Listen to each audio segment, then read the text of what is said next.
The first time it happened, I thought I'd misheard him. We were standing outside his house in the early morning heat, both of us holding chipped ceramic mugs, the smell of coffee mixing with dust and bougainvillea. He looked at me calmly and said, "Have you ever thought about marrying a Mexican woman?" I laughed it off. Then he added, "Specifically my daughter." I nearly spilled my coffee. I was 44 years old, recently divorced, and carrying the quiet paranoia of a man who'd already lost too much to believe in luck. I wasn't here looking for love. I wasn't even sure I believed in it anymore. His daughter was 30, intelligent, beautiful, and completely unaware that her father had just detonated a conversation that would reshape my life. My name is Daniel. I'm American, born and raised in Arizona, and by the time this happened, I'd been living in central Mexico for almost 3 years.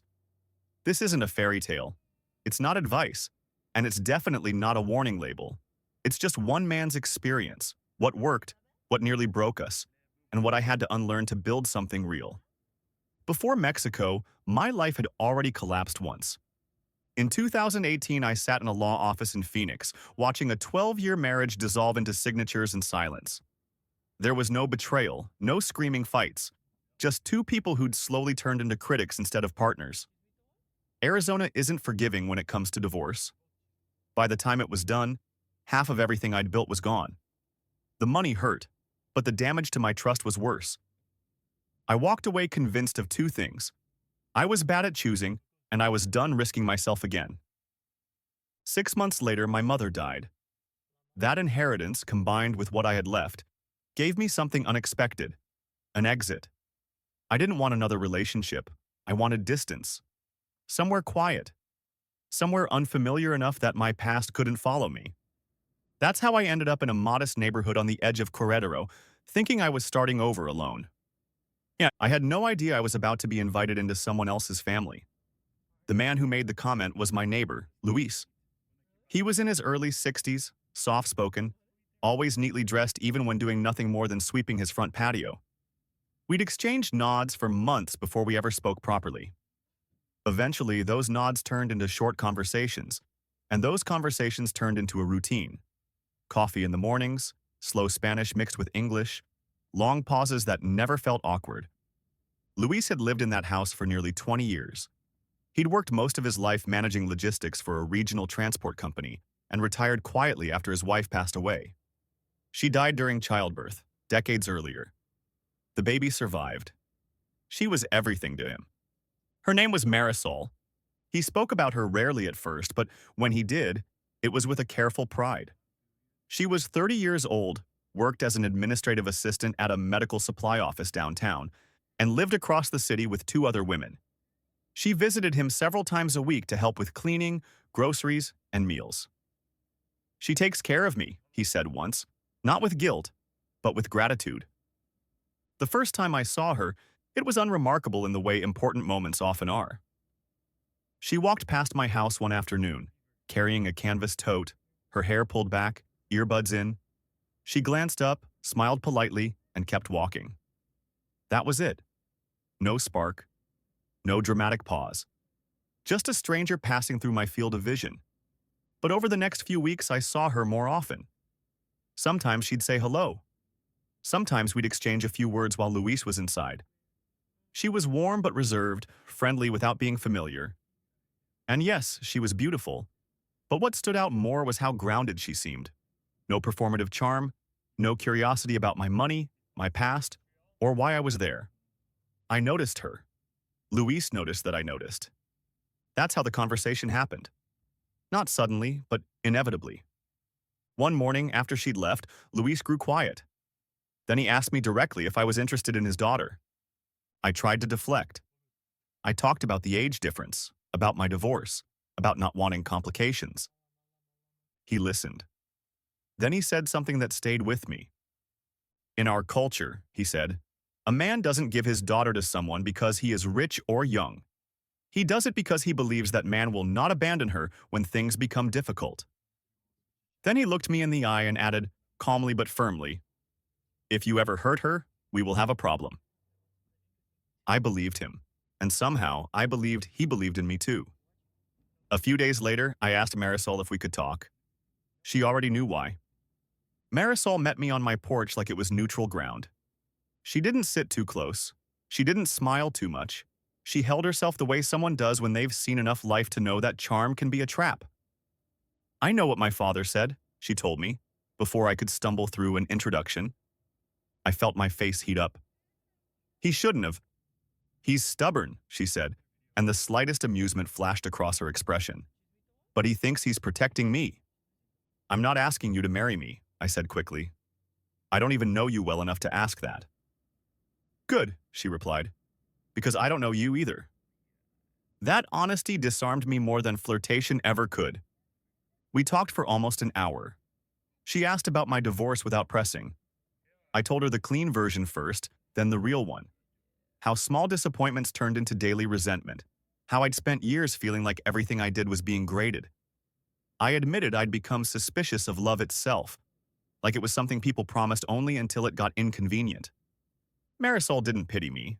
She didn't try to fix me. She simply listened. Then she said, "You're older than me." "I know." "How much?" 14 years. She nodded slowly like she was weighing it in her hands. That doesn't automatically mean anything. But it does mean we have to be careful. I don't want to feel like someone's project. I don't want to feel like someone's retirement plan, I said before I could stop myself. Her eyes sharpened, not offended but alert. That's fair, she said. A lot of people assume things about relationships like this. Some foreigners assume Mexican women want saving. Some Mexican women assume foreigners want control. If we do anything, it has to be slow. Slow sounded safe. Slow sounded survivable. So we started like that. We met for coffee in Centro, where the streets smelled like roasted corn and car exhaust.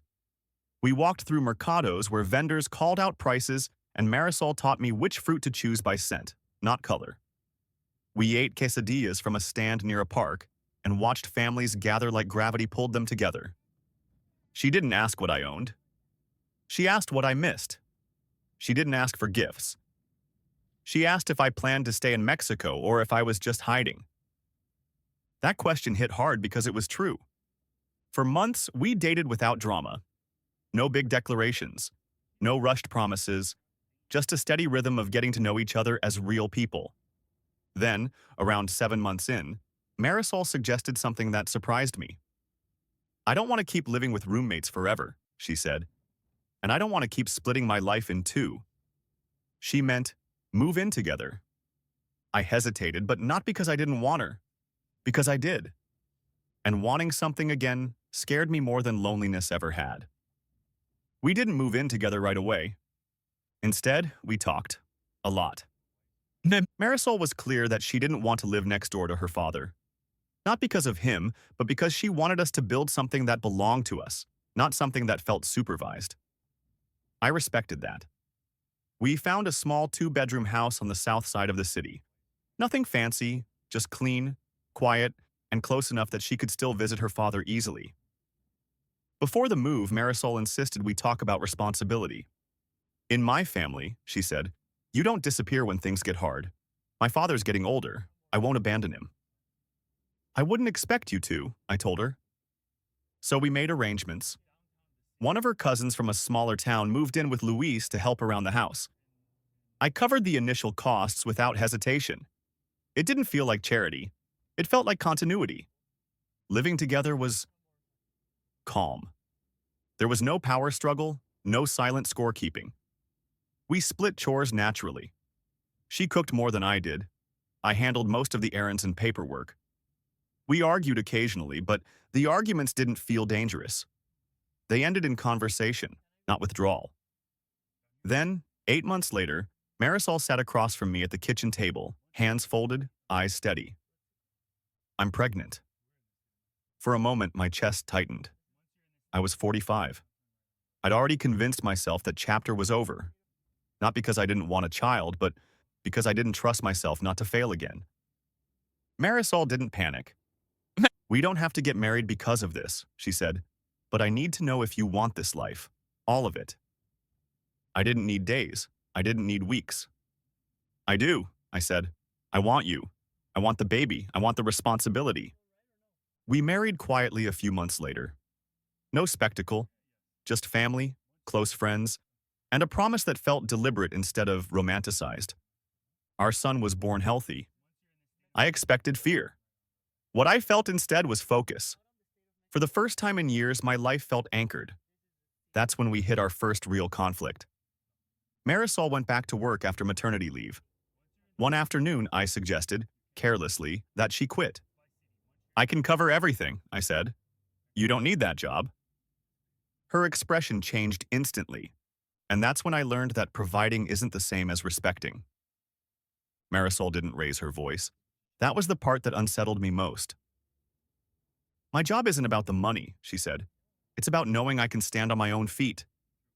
I argued back, not aggressively, but confidently. I told her we were a team, that my resources were our resources, that she didn't need the stress. I thought I was offering security. She heard control. For you, she said, stability means never worrying again. For me, stability means never feeling trapped. That word stayed with me. We circled the same argument for months. She kept working. I kept wishing she wouldn't. No ultimatums, just quiet tension that lived in the corners of the house. Then one evening, she came home and said she'd made a decision. I'll stop working, she said, but only if you promise something. I waited. If my father ever needs help, medical, financial, anything, you won't treat it like a burden. You won't remind me that it's your money. I didn't hesitate. He's family, I said. Of course. She quit the following week. Looking back, I realized something important. Marisol hadn't been protecting her independence from me. She'd been protecting her ability to care for the people who raised her. Once I understood that, the conflict disappeared. Years passed quietly. We had a daughter. We moved into a slightly larger home. Luis's health declined, and I paid his medical expenses without resentment. Not out of obligation, but gratitude. That man had trusted me with his daughter when I barely trusted myself. Our life isn't perfect. We argue about parenting, about priorities, about small things that don't matter. But we talk. That's the difference. I didn't come to Mexico to find love. I came to disappear. What I found instead was a family built slowly, honestly, and without illusion. And that made all the difference.